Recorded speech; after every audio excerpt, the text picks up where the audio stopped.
What's going on, y'all? I'm sorry. I was trying not to scream. But I am excited. I'm excited. First of all, it's Christmas Eve, okay? And then I just came from my friend's house. We had a wonderful Christmas party as usual. It was really, really nice. And so that's why I'm a little dressed up here. You know, it was an ugly sweater contest thing, and I didn't read my invitation because I would have been ugly sweatered out for real, for real.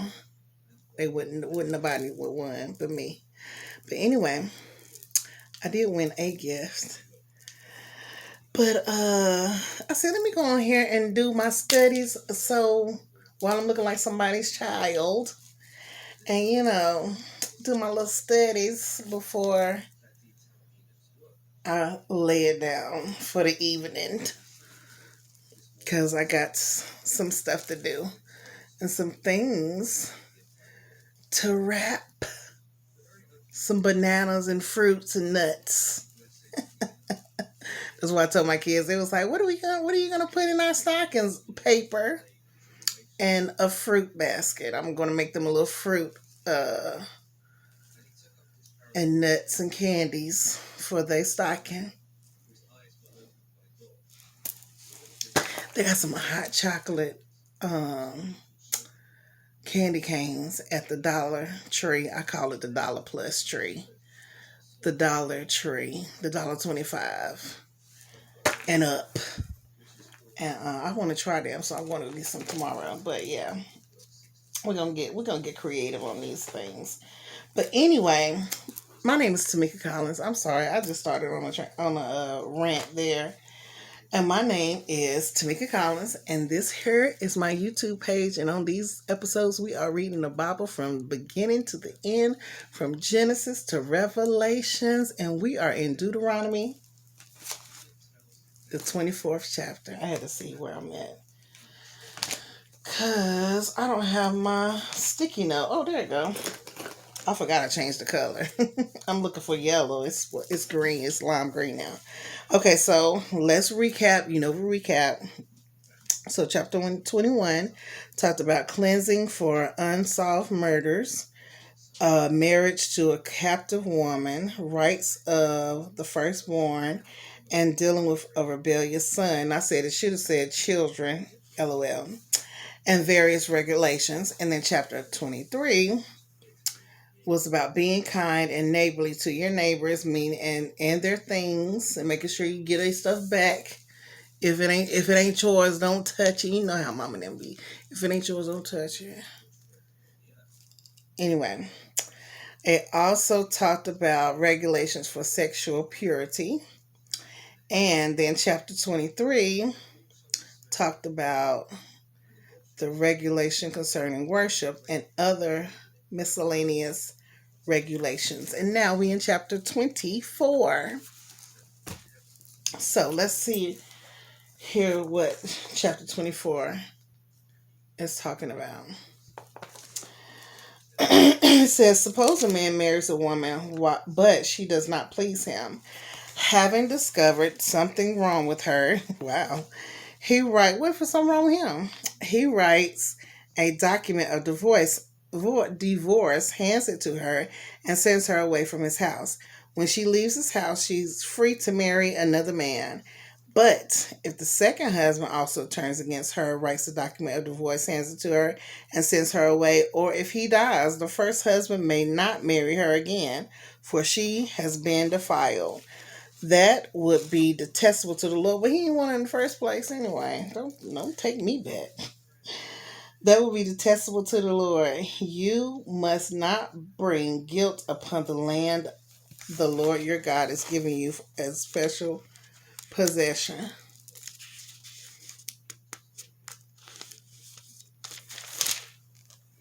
A newly married man must not be drafted into the army or be given any other official responsibilities. He must be free to spend 1 year at home, bringing happiness to his wife. He is married, bringing happiness. Joy. Like my lip about to start swelling right there. It's because I ain't had no lubrication on my lips early. Well, I did have some lipstick on, but I should have put some lube on there first. Some lip juice. That's what I call lip juice. It is wrong to take a set of millstones or even just the upper millstone of a security for a loan, for the owner uses it to make a living. If anyone kidnaps a fellow Israelite and treats him as a slave or sells him, the kidnapper must die. In this way, you will purge the evil from among you. In all cases involving serious skin diseases, be careful to follow the instructions of the Levitical priests. Obey all the commands I have given them. Remember what the Lord your God did to Miriam as you were coming from Egypt. If you lend anything to your neighbor, do not enter his house to pick up the item he is giving as security. You must wait outside while he goes in and brings it out to you. If your neighbor is poor and gives you his cloak as a security for a loan, do not keep the cloak overnight. Return the cloak to its owner by sunset so he can stay warm through the night and bless you, and the Lord your God will count you as righteous. Never take advantage of a poor and destitute laborers. Whether they are fellow Israelites or foreigners living in your towns, you must pay them their wages each day before sunset because they are poor and are counting on it. If you don't, they might cry out to the Lord your God against you, and it will be counted against you as sin. Parents must not put to death the sins of their children, nor parents must not be put to death for the sins of their children, nor children for the sins of their parents. Those deserving to die must be put to death for their own crimes. True justice must be given to foreigners living among you and to orphans, and you must never accept a widow's garment as security for her debt. Always remember that you were slaves in Egypt and that the Lord your God redeemed you from your slavery. That is why I have given you this command. And so often we forget that we used to be in those places. Being humble people. We got to be humble. Humble pie. Eat it. When you are harvesting your crops and forget to bring in a bundle of grain from your yield, don't go back to get it. Leave it for the foreigners, orphans, and widows. Then the Lord your God will bless you in all you do. When you beat the olives from your olive trees, don't go over the boughs twice. Leave the remaining olives for the foreigners, orphans, and widows. When you gather the grapes in your vineyard, don't glean the vines after they are picked. Leave the remaining grapes for the foreigners, orphans, and widows. Remember that you were slaves in the land of Egypt. That is why I'm giving you this command. Excuse me. Suppose two people, this is chapter 25. Suppose two people take a dispute to court and the judges declare that one is right and the other one is wrong. If the person in the wrong is sentenced to be flogged, the judge must command him to lie down and be beaten in his presence with the number of lashes appropriate for the crime. But never give more than 40 lashes. More than 40 lashes would publicly humiliate your neighbor. You must not muzzle an ox to keep it from eating as it treads out the grain. If two brothers are living together in the same property, on the same property, and one of them dies without a son, his widow may not be married to anyone from outside the family. Instead, her husband's brother should marry her and have intercourse with her to fulfill the duties of a brother-in-law. The first son she bears to him will be considered the son of the dead brother, so that his name will not be forgotten in Israel. But if the man refuses to marry his brother's widow, she must go to the town gate and say to the elders assembled there, my husband's brother refuses to preserve his brother's name in Israel. He refuses to fulfill the duties of a brother-in-law by marrying me. Because what if he don't like her? The elders of the town will then summon him and talk with him. If he still refuses and says, I don't want to marry her, the widow must walk over to him in the presence of the elders, pull his sandal from his foot, and spit in his face. Ooh. Then she must declare, this is what happens to a man who refuses to provide his brother with children. Even ever afterward, in Israel, his family will be referred to as the family of the man whose sandal was pulled off. If two Israelite men get into a fight and the wife of the one tries to rescue her husband by grabbing the testicles of the other man, you must cut off her hand. Show her no pity. Wow. You must use accurate scales when you weigh out merchandise, and you must use full and honest measures. Yes, always be honest ways. Always use honest weights and measures so that you may enjoy a long life in the land of the Lord your God is giving you. All who cheat with dishonest weights and measures are detestable to the Lord your God. Never forget what the Amalekites did to you as you came from Egypt. They attacked you when you were exhausted and weary, and they struck down those who were straggling behind. They had no fear of God. Therefore, when the Lord your God has given you rest from all your enemies in the land, he is giving you a special possession. You must destroy the Amalekites and erase their memory from under heaven. Never forget this. Harvest offerings and tithes, chapter 26. When you enter the land the Lord your God is giving you as a special possession, you have conquered it and settled there. Put some of the first produce from each crop you harvest into a basket and bring it to the designated place of worship, the place the Lord your God chooses for his name to be honored. Go to the priest in charge at that time and say to him, with this gift I acknowledge to the Lord your God that I have entered the land he swore to our ancestors he would give us.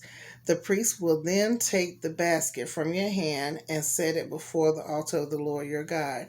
You must then say in the presence of the Lord your God, my ancestor Jacob was a wandering Aramean who went to live as a foreigner in Egypt. His family arrived few in number, but in Egypt they became a large and mighty nation. When the Egyptians oppressed and humiliated us by making us their slaves, we cried out to the Lord, the God of your ancestors. He heard our cries and saw our hardship, toil, and oppression. So the Lord brought us out of Egypt with a strong hand and powerful arm, with overwhelming terror, and with miraculous signs and wonders. He brought us to this place and gave us this land flowing with milk and honey. And now, O Lord, I have brought you to the first portion of the harvest you have given me from the ground. Then place the produce before the Lord your God and bow to the ground and worship before him. Afterward, you may go and celebrate because all the good things of the Lord your God has given to you and your household. Remember to include the Levites and the foreigners living among you in the celebration. Every third year, you must offer a special tithe of your crops. In this year of the special tithes, you must give your tithes to the Levites, foreigners, orphans, and widows, so that they will have enough to eat in your towns. Then you must declare in the presence of the Lord your God, I have taken the sacred gift from my house and I have given it to the Levites, foreigners, orphans, and widows, just as you commanded me. I have not violated or forgotten any of your commands. I have not eaten any of it while in mourning. I have not handled it while I was ceremonially unclean, and I have not offered any of it to the dead. I have obeyed you, the Lord my God, and have done everything you commanded me. Now look down from your holy dwelling place in the land in heaven and bless your people Israel and the land you swore to our ancestors to give us, a land flowing with milk and honey. Today, the Lord your God has commanded you to obey all of these decrees and regulations, so be careful to obey them wholeheartedly.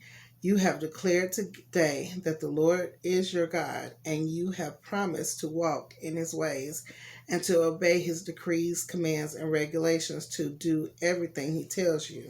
The Lord has declared today that you are his people, his own special treasure, just as he promised, and that you must obey all his commands. And if you do, he will set you high above all the other nations he has made. Then you will receive praise, honor, and renown. You will be a nation that is holy to the Lord your God, just as he promised. Yes, amen. Blessed be the name of the Lord, and may his word add a blessing to your everyday life, All right, so that is chapter 24 through 26. And we moving right along. I think I seen that this has 33 chapters in it. So we almost at the end. We'll be in chapter 27 next, and we'll read accordingly. I hope you all have a wonderful afternoon. Nope, morning, afternoon, evening, nighttime, and the midnight hour. Get my po little lip. And I hope you all have a wonderful night, a wonderful rest of the Christmas Eve night. All right. And y'all, guess what, too? This is my 97th video. Oh my gosh. Of just this is just counting. I've just been counting the Bible videos that I have done. So I don't know what we're gonna do for the 100th video. We'll see. Maybe something special. We'll do something. I don't know what we'll do. Anyway, I hope you have a great rest of the time and enjoy yourself and enjoy the holidays. Excuse me. If I get on, if I get on, I get on. If I don't get on before Christmas, have a beautiful, happy, Merry Christmas. And remember the reason for the season. I might read that tomorrow instead of, well, no, we could do our thing too, but I might do a special episode for just the fact of honoring that tomorrow is the day that we celebrate God's gift of living among us. Yes, he said, Emmanuel, come, let us adore him. Kneel down before him, worship and adore him, Emmanuel, Emmanuel, Emmanuel. I think we sing that in the morning. Emmanuel. It is Saturday. I keep forgetting. I keep thinking that it's Friday or something. I don't know. Probably because the kids was out of school yesterday. So it's got me all messed up. Anyway, have a good one. Talk to you later.